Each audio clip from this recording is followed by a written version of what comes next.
We're Knox Mobility eCab. We represent the new senior leadership team for UTK Knox Mobility LLC. We co-founded the launch of a new mobility platform similar to the Cruise Origin. Knox Mobility's eCab vision is no one left at home. Knox Mobility eCab's mission is to provide an affordable mode of transportation to those in need. We accomplish this by being a driverless service, by being affordable, less than $5 per ride, and by being ADA compliant for those with disabilities or limited mobility. Our team of 20 is comprised of EV technicians and engineers who are based from their home office. Their focus is on customer support, scheduling, and finance. Knox Mobility eCab's service area is currently operating within the entirety of Knox County. Our eCabs service at-need customers comprised of low-income, disabled, and/or elderly. Knox Mobility has 3 main goals with objectives to meet them. Our first goal is to provide affordable transportation by being free or low cost. Our second is easily accessible transportation available by app and phone number. Our eCabs travel to specific addresses in lieu of general pickup areas, and all eCabs are ADA compliant. And our third goal is providing timely transportation by arriving within 10 minutes of request and a schedule in advance option.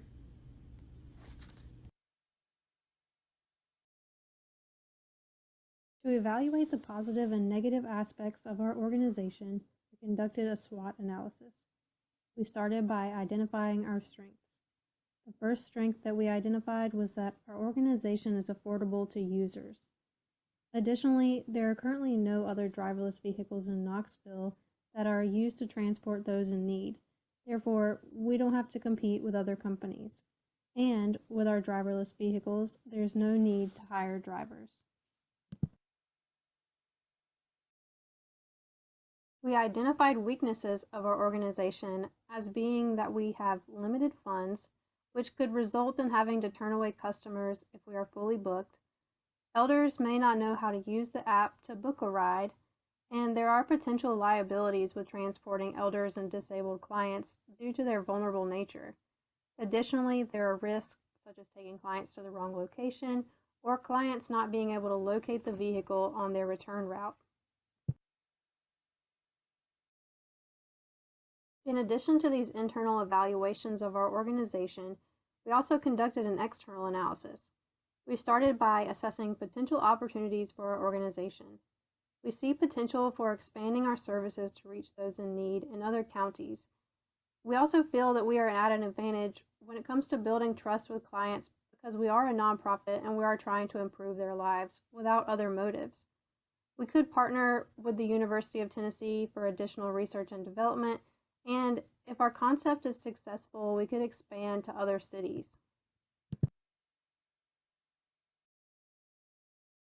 Our last analysis was in regard to threats. We expect that some clients may have concerns about and not trust a driverless vehicle.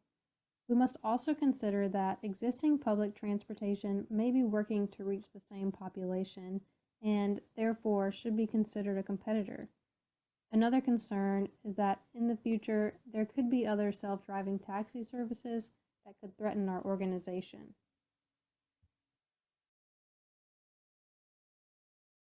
From these aspects, we worked to form strategies to take advantage and strengthen our organization.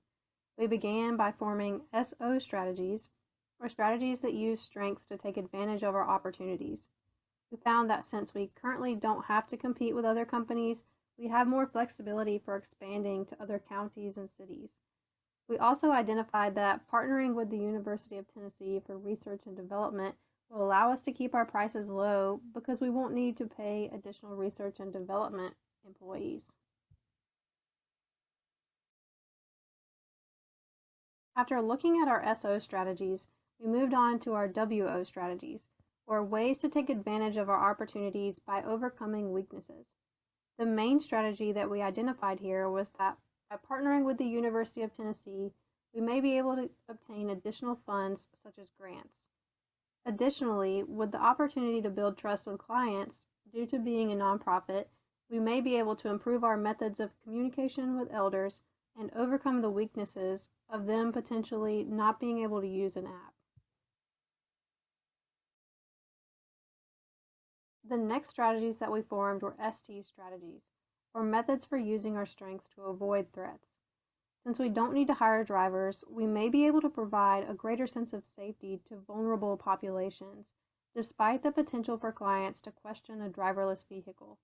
Also, since we don't have to compete with other companies, we are able to focus on public transportation as being our only competitor and find different ways to appeal to our target population. Lastly, our affordability will make it difficult if other self-driving taxi services move into the market in the future, because there isn't much of an appeal if they aren't able to profit. The last strategies that we worked on were WT strategies, which will minimize our weaknesses and avoid our threats. For this, we decided that it may be best to partner with doctors' offices and other facilities that could place an order for a ride for their clients.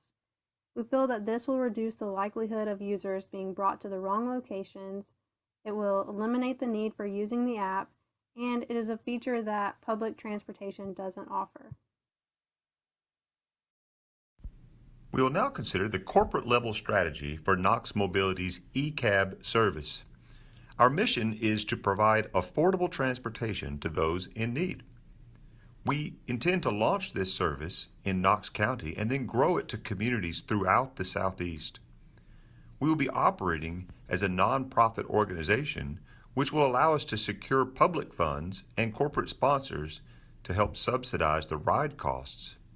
We also intend to keep our operating costs low and to build on existing technologies. For our business level strategy for Knox Mobility's eCab service, we consider our target population, their needs, and our plan to meet those needs. Our target customer base are those who qualify as low income, disabled, and elderly. The needs that they have are transportation in this case, that is inexpensive, timely, and easily accessible. Our plan for meeting those needs is to provide a customer interface that is easy to use, that includes an old-fashioned telephone number as well as an app through which they can request a ride. Customers who qualify may receive a discounted fee rate or even no fee for their rides. We will also focus on accessibility in the vehicle itself and in all customer interfaces. As a nonprofit company with a small engineering department, our engineering strategy is to focus our limited resources on the unique accessibility aspects of the eCab product, while making use of external resources such as open source code, publicly available patents, university research partners, off-the-shelf components, and subcontractors for existing technologies. For example, for the vehicle itself, we plan to purchase an existing electric vehicle and modify it for our purpose. When it comes to the website and the app, we will outsource those to a company that specializes in that area. When it comes to the vehicle routing program, we intend to partner with a university researcher from the University of Tennessee and pursue grant funding for that project. Internally, we will focus our resources on the particular challenges of accessibility, such as modifying the vehicle for wheelchair access, adding voice and touchscreen interfaces, and making sure that they are simple and easy to use for our target population. Hi, this is Ella Fanning. I'll be taking over the next few slides and we'll be talking about what we learned from the different readings from the semester so far. So first, as you can tell from the slide, we'll be talking about paradigms. And one of the quotes that really stuck out to us from the book is you don't have to be a paradigm shifter to get all of the advantage. Just being a paradigm pioneer is sufficient. And this was really reflected within our project and just our idea in general. We didn't have the paradigm shift. That paradigm shift is the self-driving vehicles. That's just something that's going to be adopted by a lot of society in the next few years. So it's good to start being a paradigm pioneer and really thinking about how we want to adopt that in the future when it does come about. So Knox Mobility is that paradigm pioneer. We didn't invent those self-driving electric vehicles, but we will be an early adopter of this technology. And we do expect opposition from the existing public transportation sector, and this will put those existing public transportation sectors behind the competition because they will not be adopting it as quickly as we will. So the next book we will be discussing is The Medici Effect, and within that, as you can see from the slide, we really wanted to focus on the intersections for our possible services, since a lot of our service includes nonprofit work and just things that don't really bring in a lot of profit. We really want to maximize the services that we are providing because we will be spending a lot of money on those cars. So how can we kind of intersect other areas so that we are using our resources in the best way? So that first thing we mentioned is public transportation and DoorDash type services. So this could be to people who just don't want to get out. This could be to people who can't go to the grocery store to shop or can't drive themselves. And then public transportation and art services, public transportation and education, public transportation and tourism, all of these things, and the list goes on and on. All of these things can really benefit people and benefit our community. This brings money into the community. People are able to easily access these resources. So we really wanted to focus on that and intersecting things that don't normally go together. You normally take people to experience those things, but this really talks about us intersecting those things, and you're bringing those things to people who can't get out and do those things on their own. So it's really a two-way street. It benefits society, but also benefits those people who can't do it on their own.